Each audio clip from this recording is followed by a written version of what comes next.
bersamamu. Inilah Injil suci menurut Santo Matius.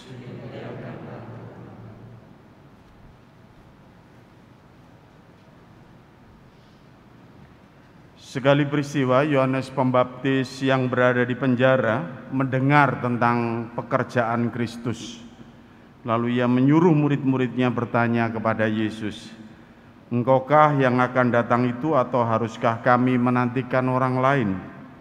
Yesus menjawab mereka, "Pergilah dan katakanlah kepada Yohanes apa yang kamu dengar dan kamu lihat. Orang buta melihat, orang lumpuh berjalan, orang kusta sembuh, orang tuli mendengar, orang mati dibangkitkan, dan kepada orang miskin diberitakan kabar baik. Berbahagialah orang yang tidak menolak aku." Setelah murid-murid Yohanes pergi, mulailah Yesus berbicara kepada orang banyak itu tentang Yohanes. "Untuk apakah kamu pergi ke padang gurun, melihat buluh yang digoyangkan angin kian kemari? Atau untuk apakah kamu pergi, melihat orang yang berpakaian halus? Orang yang berpakaian halus itu tempatnya di istana raja. Jadi untuk apakah kamu pergi, melihat nabi? Benar. Dan aku berkata kepadamu, bahkan lebih daripada nabi. Karena tentang dia ada tertulis, 'Lihatlah, aku menyuruh utusanku mendahului engkau, ia akan mempersiapkan jalanmu di hadapanmu.' Sesungguhnya aku berkata kepadamu, di antara mereka yang dilahirkan oleh perempuan, tidak pernah tampil seorang yang lebih besar daripada Yohanes Pembaptis, namun yang terkecil dalam kerajaan surga lebih besar daripada dia." Demikianlah sabda Tuhan. Terpujilah Kristus.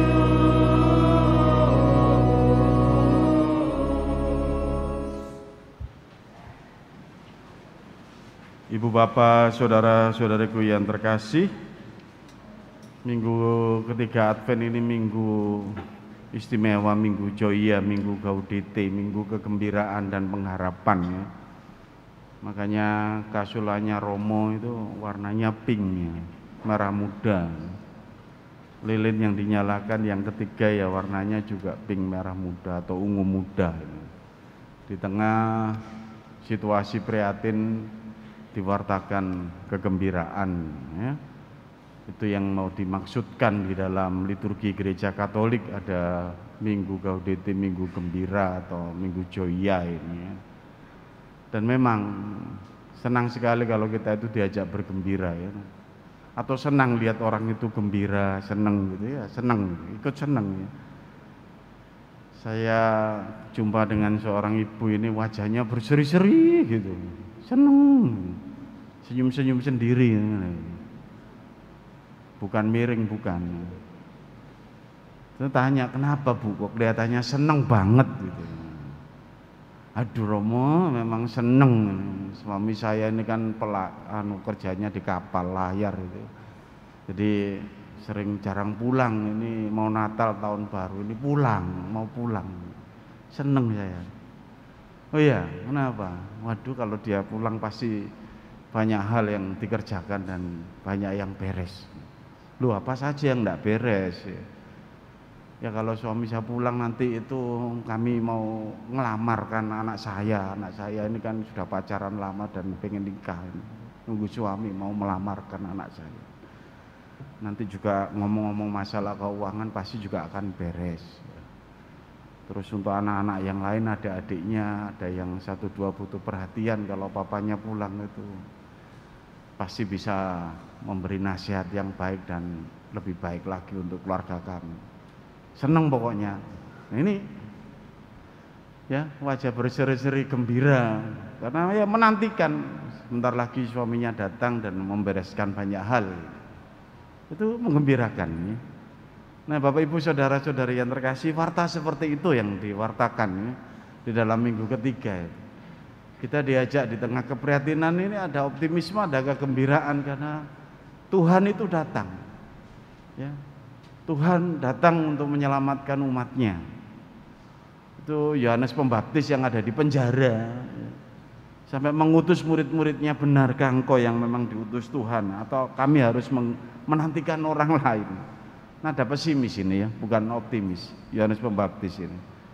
Lalu Yesus menjawab dengan, lihat apa yang kamu lihat itu, ya, pergi dan katakan kepada Yohanes Pembaptis, orang kusta sembuh, ya, dikatakan di situ, orang buta melihat, orang lumpuh berjalan, kepada orang miskin diwartakan kabar baik, bahkan dikatakan orang mati dibangkitkan.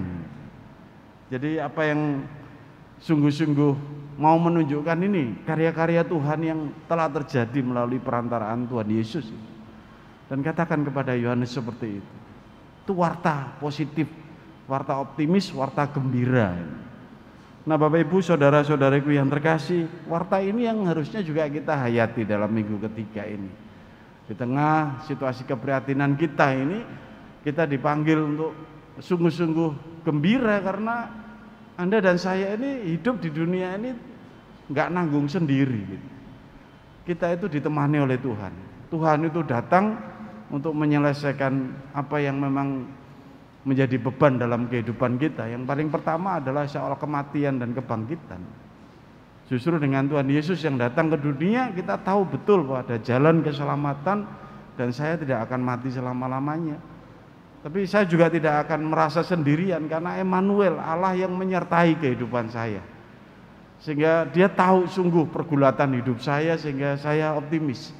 Bersama Tuhan, pasti semuanya bisa dilalui dengan baik. Ya memang bukan mulus-mulus, lancar, kemudian sukses, bagus-bagus, pasti melalui juga segala onak duri, perjuangan dan sebagainya, jatuh bangun.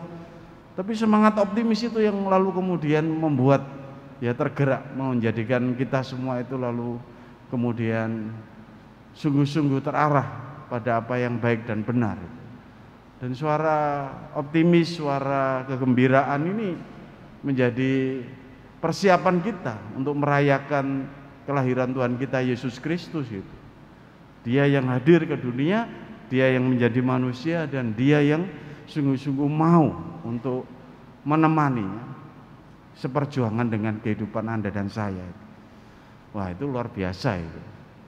Jadi bangsa manusia kita ini bukan hanya ciptaan, tapi sungguh-sungguh bagian dari karya keselamatan Allah. Nah, Bapak, saudara-saudari yang terkasih, optimisme hidup inilah yang kemudian membuat kita juga hidupnya itu bisa sehat ya. Kalau orang itu optimis itu lalu juga merasakan sungguh selalu saja ada energi positif yang keluar. Kalau kita dekat dengan orang yang optimis itu kan senang, happy ya. Tapi kalau rasanya kita itu juga turut disemangati kalau dekat dengan orang-orang yang memang optimis, ya, padahal masalahnya lebih besar mungkin dibanding keluarga kita atau masalah hidup kita. Tapi dia kok iso guyang-guyu ya, dia kok iso happy gitu ya. Apa yang membuat itu? Ini kan lalu rasanya tidak ada beban, tidak ada masalah, tapi sebenarnya ada masalah. Tapi dijalani mungkin dengan ya keyakinan dan iman yang ya saya tidak sendirian, Emmanuel, Tuhan beserta saya gitu. Itu yang lalu membuat yang lain itu merasakan sungguh dikuatkan, sungguh diteguhkan gitu. Ini dalam pewartaan bacaan pertama juga demikian, bagaimana bangsa Israel itu dalam pembuangan itu juga diajak untuk optimis. Kamu tidak akan terpuruk terus menerus gitu. Allah yang akan datang dan menyelamatkan, dia membawa ganjaran dan dia yang akan menyelamatkan. Makanya digambarkan sampai ya alam semesta ini turut bergembira gitu, beriang-riang gitu. Ya, alam semesta ini bunga-bunga bermekaran dan sebagainya, ada kegembiraan. Nah, Bapak, saudara-saudara yang terkasih, dengan semangat optimisme ini apa yang menjadi tantangan kita sebagai umat Katolik di dunia saat ini ya, di dunia milenial saat ini. Anda dan saya ini hidup itu kadang-kadang bukan semangatnya, tapi buktinya. Ya. Kita ini kan kadang-kadang terjebak dengan arus-arus empirisme dan saintisme yang pengennya itu ya buktinya dulu. Nek bukti terbukti seneng aku lihat. Nek gak terbukti ya lapo seneng kan gitu. Jadi kita itu terjebak dengan pembuktian terus menerus itu. Sehingga lalu kemudian semangatnya itu muncul setelahnya malahan. Tidak dibangun semangat yang menghasilkan sesuatu yang baik, tapi butuh yang muncul dulu hasilnya baru seneng. Nah, ini kita lalu terbalik logika kita, lalu menghadapi hidup juga begitu. Ya. Sehingga kalau melihat orang optimis, melihat orang yang bahagia, belum angan-angan aja masih semangat saja, mengatakan ya kalau nggak terbukti buat apa? Itu hoax kan gitu. Rasanya itu lalu hidup ini ya penantian atau hidup ini ya pembuktian saja. Setelahnya nanti terus setelah gembira sebentar ya pembuktian lagi, bentar lagi setelah gembira pembuktian lagi. Zaman kita itu lalu inginnya ya saya senang kalau kamu membuktikan, tapi kalau ayo bareng-bareng kita menantikan bersemangat itu jadi lemes gitu, tidak kuat lagi, tidak bergairah gitu. Nah ini tantangan kita Ibu Bapak saudara-saudariku yang terkasih dalam Kristus. Dan itu yang munculnya apa lalu ya? Tidak pernah muncul itu energi positif. Sekarang ini banyak orang itu, nek ngomong itu kan selalu saja ngomong yang negatif, pesimis, apalagi lihat bencana alam ya, gempa bumi, tsunami akan datang, apalagi bulan Desember ini lihat, itu banyak di TikTok, di Instagram macam-macam ramalan nanti tanggal 20 sampai 30 lihat itu bumi Indonesia pesimis semua, isinya itu menakutkan. Sementara di situ antara tanggal-tanggal itu kita sedang Advent dan mau merayakan Natal. Enggak, Tuhanku datang. Nah, kita itu ditarik-tarik ke arah-arah yang pesimis, ketakutan di akhir tahun dan sebagainya. Orang mau mengatakan bahwa ya bumi ini sudah tua, apa ya bumi ini dulu umurnya berapa tak tahu kita ini. Ada yang mengatakan wah ini sekarang zamannya sudah akhir, anak-anak muda ndak hormat lagi sama orang tua, anak-anak muda sakarepe dhewe. Loh, zaman dulu apa ya ndak begitu. Itu mesti gambarannya selalu dibanding-bandingkan dengan masa-masa sebelumnya dan sekarang itu lebih rasanya terpuruk, rasanya itu ndak enak, hidup itu berat macam-macam. Apakah begitu Bapak Ibu saudara-saudara yang terkasih? Dan ini tantangan kita di milenial. Anda dan saya dicekoi sesuatu yang pesimis melihat kehidupan ini. Lalu buat apa? Berdoa buat apa ke gereja? Buat apa merayakan Natal? Buat apa kita mengisi Advent itu? Nah ini, Anda akan bergulat, saya juga akan bergulat, kita bersama bergulat menghadapi ya suara-suara pesimis tentang kehidupan ini. Dan kita dipanggil dalam Minggu Joya ini bahwa enggak, kita enggak sendirian, kita bersama dengan Tuhan. Energi pesimis membuat memang menular ya, menjadi negatif. Energi negatif. Kalau Anda mendengarkan teman datang, Anda mendengarkan keluarga yang mengeluh, Anda mendengarkan orang yang kelihatannya lebih tinggi dari kita mentereng, tapi nek ketemu mesti ngeluh, males. Kenapa? Energinya kesedot. Yang ditawarkan itu energi negatif ya. Males aku ketemu sama itu, males aku. Mesti omongannya elek terus, omongannya pesimis terus. Tapi kalau kita ketemu sahabat-sahabat kita, teman-teman yang optimis, ya aku mau repot, aku tadi berat, tapi ada nada yang menyemangati gitu ya. Itu lalu kehidupan kita ikut turut bergairah. Kadang-kadang tidak sesuai ekspektasi, tapi kok itu dimaknai dengan begitu optimis dan positif. Ibu Bapak, saudara-saudari yang terkasih, Anda dan saya ini kodratnya tidak otomatis bisa optimis, bisa positive thinking, itu enggak otomatis. Oh, Romone ngomong ngono berarti saya bisa. Enggak. Itu harus dilatih dan dibangun. Makanya pewartaan tentang keselamatan itu terus diwartakan karena Tuhan mau mendidik manusia. Ini loh, aku menyelamatkan kamu, kamu akan kembali padaku. Terus menerus. Jangan dikira kalau saya ngomong selesai lalu Anda wah optimis keluar pulang dari gereja optimis semua, enggak. Kita tahu yang benar, tapi kita harus mendidik hati kita. Saya senang orang tua yang sering ya tidak bombong, tapi mengangkat anak-anaknya ini, ayo kamu bisa, ini melatih optimis. Bolak-balik dapat nilai bagus, cuman kayak gitu aja nyonyo, temanmu loh dapat 10.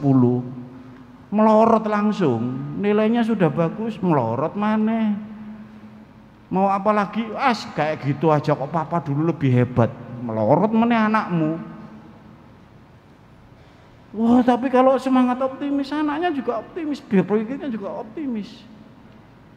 Kita juga diajar begitu, beriman kepada Tuhan yang optimis ya, dilatih, melatih iman saya. Bagaimana saya optimis? Bagaimana saya yakin Tuhan mau datang? Bagaimana saya yakin Tuhan menyertai kehidupan saya? Ya latihan terus menerus. Bangun pagi saya positive thinking, bangun pagi saya harus optimis ya. Melihat mereka yang membutuhkan, saya harus optimis ya. Nah itu yang tantangan kita saat ini Bapak Ibu Saudara-saudara. Bagaimana saya bisa melatih di tengah situasi yang cenderung pesimis dan cenderung, karena apa? Yang elek-elek ya toh. Orang kita ini punya dosa asal ini, yang orang-orang masyarakat pada umumnya. Kalau kita kan sudah ditebus Kristus ya, itu gampang viral. Semua elek-elek, sing gak karu-karuan itu cepat viral. Ya, yang pesimis-pesimis itu cepat viral. Karena itu cepat membuat orang tertarik soalnya. Karena ada rasa-rasa, oh yang lain elek ya, berarti aku lebih baik. Padahal enggak. Tapi yang optimis, yang nasihat-nasihat dan sebagainya itu enggak terlalu. Nah, Anda dan saya hidup di tengah situasi ini, situasi yang sebenarnya tidak seimbang, dan kita dipanggil untuk beriman pada kehadiran Tuhan yang sungguh-sungguh menyelamatkan, yang sungguh-sungguh menyertai kehidupan kita. Saya menyapa Anda yang hari-hari ini dalam kondisi yang pesimis menghadapi hidup Anda dan keluarga Anda. Saya menyapa Anda yang merasakan putus asa, merasakan Natal apa lagi, enggak tahu lagi. Gembira apa lagi. Mungkin terjebak dengan satu masalah, dua masalah. Saya menyapa Anda yang rasanya hidup ini makin kelam atau takut menjalani kehidupan ini. Ibu Bapak, saudara-saudara kasih, Anda dipanggil bahwa kehidupan kita dalam Kristus dan Tuhan datang untuk menyelamatkan kehidupan kita. Itulah iman pengharapan kita, itulah iman Advent kita yang ketiga ini, itulah kegembiraan yang harus dirayakan. Karena saya tidak sendirian menjalani kehidupan ini, saya bersama Tuhan. Tuhan mau datang, Tuhan mau hadir, menggembirakan kehidupan kita semua, menyelamatkan kehidupan kita semua. Berkat Tuhan menyertai kita semua.